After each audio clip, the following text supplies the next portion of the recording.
Part 1. The Betrayal, Extended Scene. It was one of those quiet evenings that felt like a reward after a long, grueling week.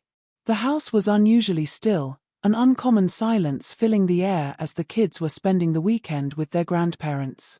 Finally, I thought, Whitney and I might get some time to ourselves, something that had become a rarity in our hectic lives. I stood in the kitchen, pouring myself a whiskey. The amber liquid caught the light as I swirled it around the glass, savoring the moment of calm. Reaching for the ice, I allowed myself to breathe, to soak in the quiet. But then, the front door creaked open.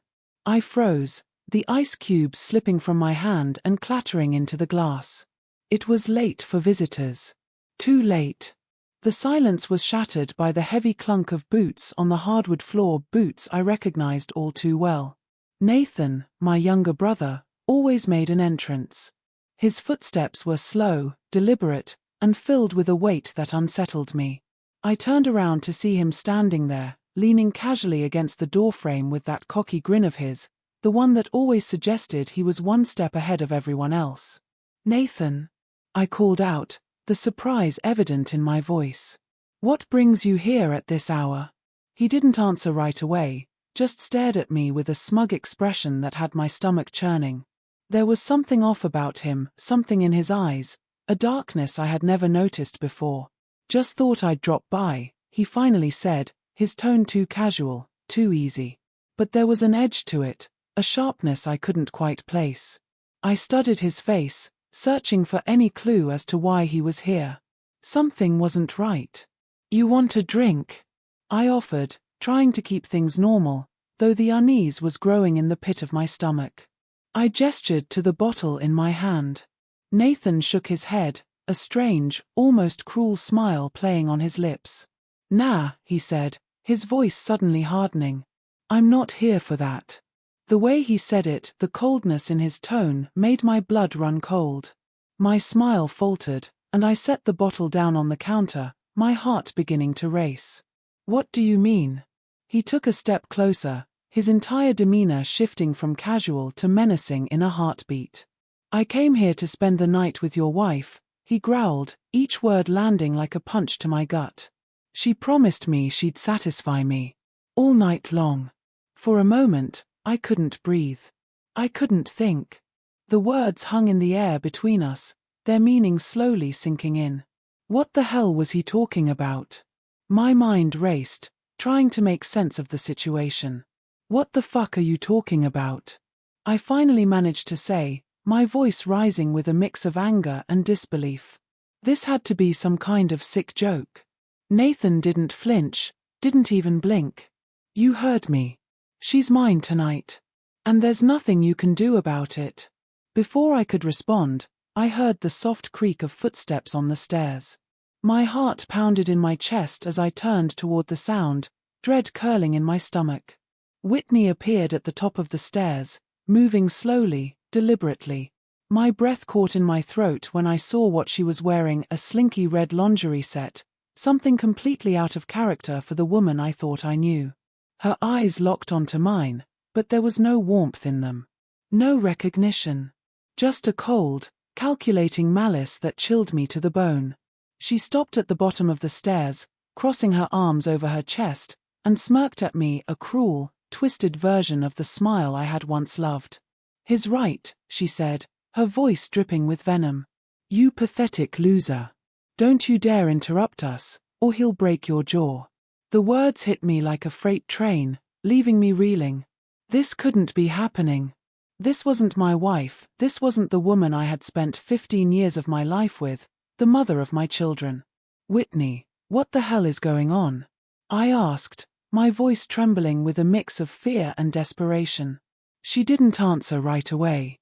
Instead, she just stared at me, her expression one of pure disdain. Then, with a casual shrug, she reached behind her and pulled out a manila folder, tossing it at me as if it were nothing more than a piece of trash.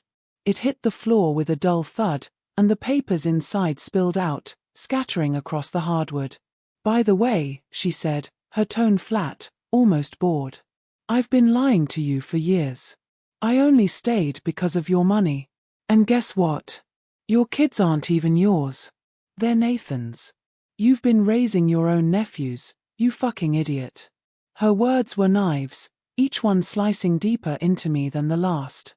My vision blurred as I stared down at the papers, the words on the DNA report swimming before my eyes. Asterisk asterisk 99.9% certainty. Not the father. Asterisk asterisk the ground seemed to shift beneath me, my world crumbling around me. This couldn't be real. This had to be some kind of twisted nightmare. Nathan chuckled, clearly enjoying my torment. Yeah, brother, he said, his voice mocking. You've been living a lie. And now, it's time for you to face the truth. I looked up at Whitney, hoping, praying that this was some kind of sick joke. That she would suddenly snap out of it and tell me it wasn't true. But there was no remorse in her eyes. No guilt. Just satisfaction. Like she had been waiting for this moment for a long time. Part 2. The confrontation, detailed emotions. The sight of her standing there with Nathan, the man I once called brother, was too much to bear. My mind was a whirlwind of emotions, shock, anger, betrayal, but above all, there was an overwhelming sense of loss. Everything I thought I knew, everything I had built, was crumbling before my eyes. How could you do this? I whispered, my voice barely audible as I tried to hold back the tears that threatened to spill over. How could you both do this to me? Whitney laughed, a harsh, cruel sound that cut through the air like a knife. Because you're weak, she spat. You were never enough for me. For anyone. Nathan's the man you could never be. He's strong, decisive, a real man. Nathan smirked, leaning in to kiss her neck, his eyes never leaving mine. And now we're taking everything, he said, his voice dripping with smug satisfaction. The house, the money, the kids. You're nothing. Just a pathetic shell of a man who's been living a lie. I could feel the rage building inside me, a boiling, seething fury that threatened to consume me. But I was still frozen, paralyzed by the sheer weight of their betrayal. I wanted to scream, to lash out, but my body wouldn't obey. I was rooted to the spot, drowning in a sea of emotions that threatened to pull me under. Whitney turned to Nathan, her hand resting on his chest as she looked at me with eyes full of disdain. Let's go, babe, she said, her voice dripping with contempt. We've wasted enough time on him.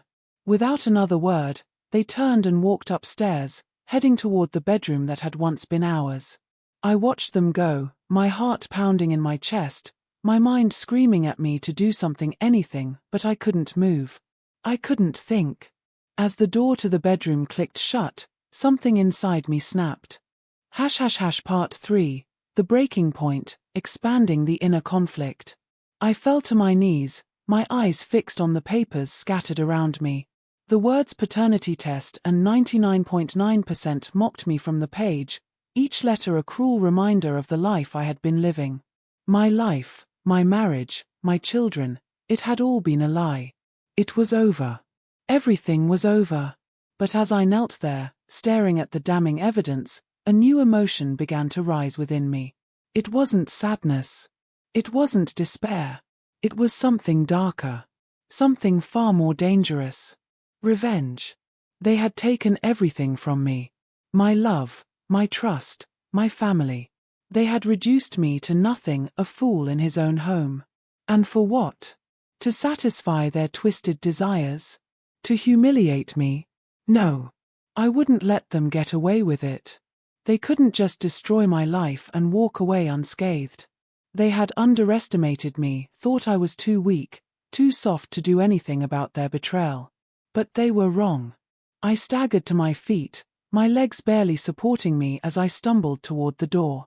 The cool night air hit my face as I stepped outside, but it did nothing to calm the storm inside me. I walked to my car, each step heavy with purpose, my mind spinning with 1,000 thoughts, none of them making sense. But one thought stood out above the rest, clear and undeniable. They would pay. I drove without thinking, my hands gripping the steering wheel so tightly that my knuckles turned white. I didn't know where I was going, didn't care. All I knew was that I had to do something, anything, to make them suffer the way they had made me suffer. The world outside the car blurred as I sped through the night, the sound of the engine roaring in my ears. My mind was a whirlwind of rage and grief, and the only thing that kept me going was the thought of revenge. Eventually, I found myself in front of a hardware store.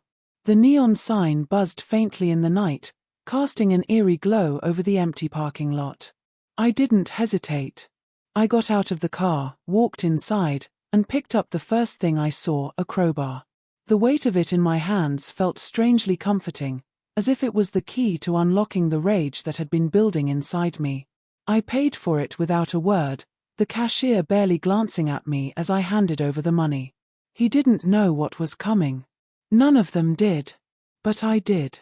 I could feel it pulsing in my veins, the need to act, to strike back against the people who had taken everything from me. When I returned to the house, the lights were off, the neighborhood quiet. I stood in the driveway, staring up at the windows of the bedroom that had once been mine. The curtains were drawn, but I knew they were in there. Together. That was all I needed to know. Part 4, The Aftermath, intensifying the emotional fallout. I don't remember much of what happened next. It all became a blur, a whirlwind of motion and sound, of shattering glass and splintering wood. The crowbar felt like an extension of my arm, each swing fueled by a bottomless well of anger and betrayal. The screams that echoed through the house barely registered in my mind, drowned out by the roaring in my ears. When it was over, I stood in the wreckage of what had once been my life, my chest heaving, my hands slick with blood whose I didn't know.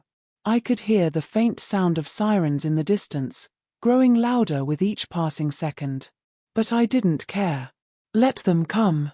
Let them see what had been done, what I had been driven to. Whitney lay on the floor, her eyes wide with shock and fear, her once beautiful face marred by the violence I had unleashed.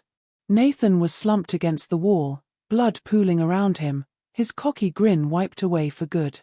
They were silent now, their twisted games finally at an end. But there was no satisfaction. No sense of victory. Only an overwhelming emptiness that threatened to swallow me whole. The front door burst open, and I barely registered the shouts of the police as they stormed in, weapons drawn. I dropped the crowbar, my hands falling to my sides as I stared down at the carnage around me. It was over. All of it. As they dragged me away, I caught one last glimpse of Whitney's lifeless eyes staring up at me, and for a moment, I felt a flicker of regret. Not for what I had done, but for what had led me here, for the life that had been taken from me piece by piece until there was nothing left but this. Part 5, The Road Ahead, Slow Burn Aftermath. I was taken into custody, questioned for hours, but my mind was elsewhere, adrift in the sea of what had been, what could have been. It wasn't until days later, when I was finally allowed to see my sons, that I realized what I had done wasn't just about revenge.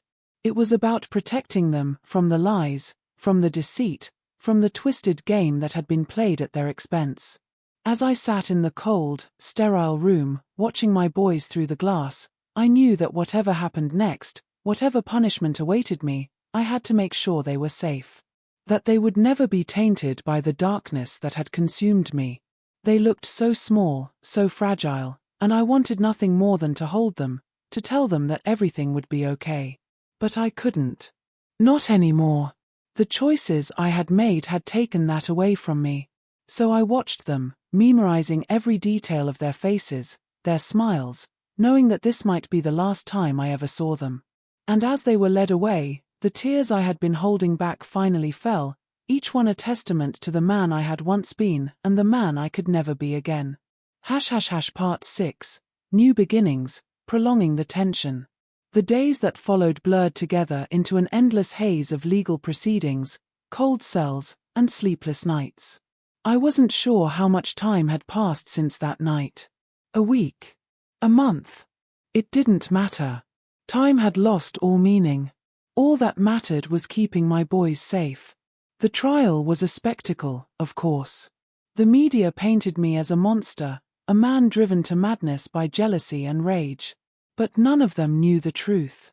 None of them knew what I had endured, what Whitney and Nathan had done. But it didn't matter. Nothing mattered anymore. In the end, I accepted my fate. There was no redemption, no absolution waiting for me. Just the cold reality of a life behind bars, a life without my sons. But as I sat in that small, dimly lit cell, I knew that I had done what I had to do. I had protected them, and that was enough. The world outside moved on without me, and slowly, I began to accept my new reality. I became just another nameless face in the system, a man with a past that no one cared about. But I held on to one thing, one small, fragile hope, that someday, my boys would understand why I did what I did. That they would know that I had acted out of love, out of a desperate need to protect them from the darkness that had consumed their mother and uncle. And as the years stretched on, that hope became my anchor, the only thing that kept me going in the endless sea of grey that had become my life. I would wait for them, no matter how long it took. Because in the end, they were all I had left. This extended version dives deeper into the emotional complexity of the betrayal, the revenge, and the aftermath. It focuses on the internal struggle of the protagonist, exploring his loss, anger, and eventual acceptance of his fate. The pace is slower to allow for more tension and introspection, making the impact of his actions more profound.